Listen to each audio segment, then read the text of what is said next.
One, good day, no? Shipping naman tayo. Proof of legit natin, transaction, no?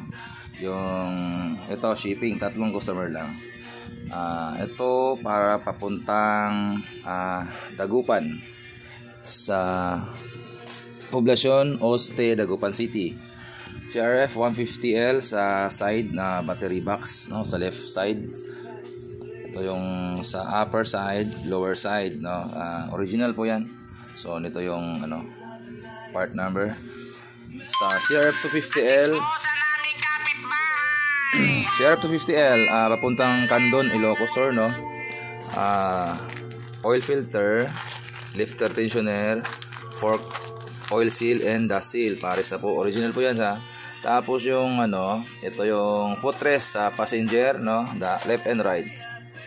Tapos meron tayong CRF papuntang rim at saka spoke papuntang Dait, Camsor, no?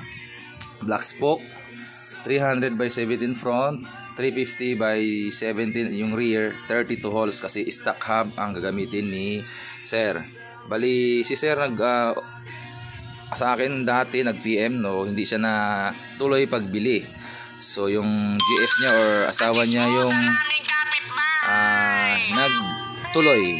So una-una ayaw niya mag COD kasi nga ayaw niya magbayad, no, kasi gusto niya COD. Sabi ko payment first po tayo, ma'am, pa-legit check na lang. So sinali ko sa GC. Anyway, may GC tayo, kung gusto kayo sumali magpa-add na lang kayo sa GC, no, para i-add ko kayo. Ayun, tuloy na ang order ni ma'am at sir. Si ma'am pa ang umorder para sa asawa niya. Ayan, balot ko lang po. Ito yung mga order, no? March 2024.